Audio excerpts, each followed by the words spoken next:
starts off the opening statement. Yeah, I say it all the time that every SEC game has a life of its own, and it does. I got a lot of respect for Tom and Georgia. And their fan base. How they stick right with their team. They're selling out games. They have won one game, and they come on the road. They played LSU, Mississippi State, and us. They could be 3-0 in all those games. And so their team played great at the end. I thought our team got up. We had some defensive breakdowns, but I thought, Breein made some great plays down the stretch. We went 1-3-1 on the last possession just to try to force a jump shot, and I thought our guys carried that over really, really well. So it's just a really good SEC win for us this time of year. They're not all pretty, but you just got to take them and move on. And so I appreciate the fan base that came today.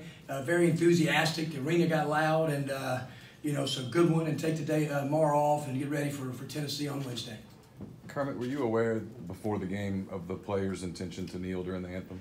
I was not. And I was going to address it afterwards. I'll address it now. This was all about the hate groups that came to our community and try to spread racism and bigotry, in our community. It's created a lot of tension for our campus. I think our players made an emotional decision to show these people they're not welcome on our campus, and we respect our players' freedom and ability to choose that.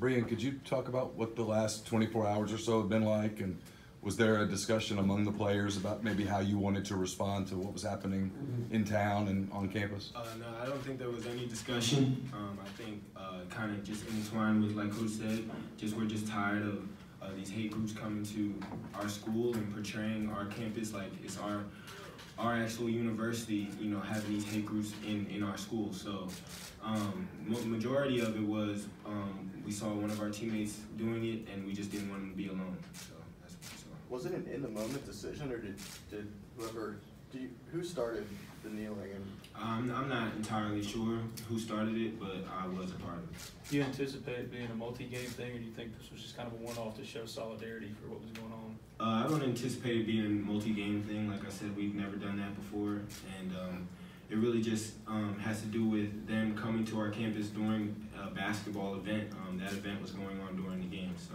You'd like to I know everybody's aware of it, there's out-of-state groups that come to our campus. And I think that's what's kind of upset our community, and Breein Tyree and these guys, they have a great love for Ole Miss and the University of Mississippi, and they want our campus and our university portrayed in a great way. So, how much, Kermit, have you had to address this, whether it's to parents of players or parents of prospective players? Kind of what's been in the headlines. I've talked to Breein's mom, talked to a couple other mothers on this week, the last couple days, and just visited about them. And trust me, we have 2 daughters.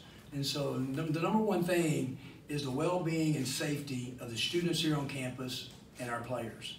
And that's the number one. And so, yeah, just to talk about it, and, and we did. And so we did that, and we addressed it yesterday as a team and just talked about the events that were happening. So I want to kind of explain kind of how it happens, and the logistics of all of it. So, but we did, and we're going to move right past it right now. So I'll take some basketball questions. Yeah, Georgia hit 8 of his first 10 shots in the second half, evaporated that 10-point lead really quickly. What was allowing them to get such good looks at the rim during that time? I didn't have a great feel for our team when I was in the huddle. We broke it for the second half. I just didn't think we had a look of kind of passion and intensity. And I talked a lot about it in the timeouts, about just being, on edge and playing. And I thought Georgia came out and hit us hard, and the whole thing is how we responded. But we didn't come out with a lot of pop and just a lot of toughness early in that second half. You talked about rebounding coming in throughout the whole week, needing to rebound against this team. You lost the rebounding battle, but you beat them in offensive rebounds. Dom and Bruce combined for 10, and DC gets you 5. Did you think they still did enough, even if you didn't come out on top of it? Yeah, no, when you get beat on the boards, you get beat on the boards. But I did think what happened, they did some switching. And so the perimeter guys got on some of our bigs, and so they did a good job of offensive rebounding. DC Davis was the key to this win. I know Breein scored some buckets, and he was a big, huge part of it. But when I put DC in, our lead went to 8. He defensive rebounded the ball. He finished possessions. He was unbelievable defending. He plays without any mistakes.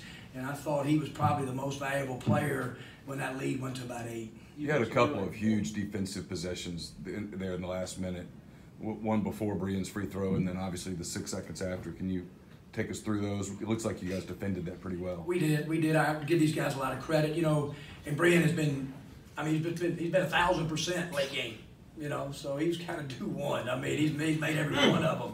And we were going to foul. We were going to call timeout when he made the second one, and we were going to foul up 3. And but when they went across the half-court line, met with our staff, and a lot of times in the late game we went to our 1-3-1. So I was really worried about the matchup with Claxton. That's who they went to. It was a hard matchup for Dom to guard, and I thought these guys were perfect in it. We really almost triple teamed the ball. He took a 28-footer up, you know, and we're up 1. That's the shot that you want him to take. Nothing driving to the goal, trying to foul him. So these guys executed the 1-3-1 great. Brein, you seem upset you did miss the free throw. How were you able to kind of compartmentalize that and put it behind you for the last defensive possession? It's all about winning. I mean, we still had more game to play. Obviously, I was upset that I missed the free throw, but the game's not over, and we still came out with the win. Anything else? There's a lot of talk, Kermit, about how many games you guys have to win and all that stuff. Obviously, you can put all of that to bed on Wednesday night with a win over Tennessee. I know you just came out of this game, but what's the scenario for any team to beat Tennessee at this point? Well, rebounding and toughness. You know, now that you got a 3-way tie in this league, and it's kind of fitting with how good the league is. You know, with LSU, Tennessee, and Kentucky all tied, and so you know they got great character, they've got depth, they got physicalness, and you're gonna have to match toughness. Our guards are gonna have to be terrific in the game. They're going to go back and rebound it, and but I know this place will be rocking on Wednesday. And I know our guys will have unbelievable 2 or 3 great days of practice. We have so much respect for Rick and Tennessee, but sure is an opportunity we're looking forward to. KJ played 25 minutes on his sprained ankle. Is he doing okay there? Did he just play through some pain? Yeah, he's playing through some pain. He did. He went and practiced yesterday. He has a lot of toughness. And I thought KJ competed really, really well, and got his hands on a lot of balls. The tip dunk was terrific that he had. So to get 8 points and then 4 rebounds, really not healthy. Full speed, that says a lot for his toughness. Brein, I know you don't necessarily let it dominate your focus, but do you guys as players kind of sense how close you are to locking down a bit and kind of completing a pretty remarkable turnaround from a year ago? I'm going to just speak for myself and just say, definitely I'm aware of it. I haven't been in the tournament yet, so it's something I think about every day, and I don't think that's a bad thing. I think everybody on this team should be thinking about it on a daily basis and trying to figure out what our best way to the tournament is, and how we're going to finish out the year as strong as possible. Does that heighten pressure or put any more pressure on you guys when you're looking ahead, you're looking at bracketology, you're seeing your 9, 8 seed? Does that play into effect when you're playing against a Tennessee or Kentucky coming out? Yes, you could call it pressure, but it also livens guys up. It's motivation also, so it goes both ways. It's what we all play for. It's what these guys are in there in May and in June.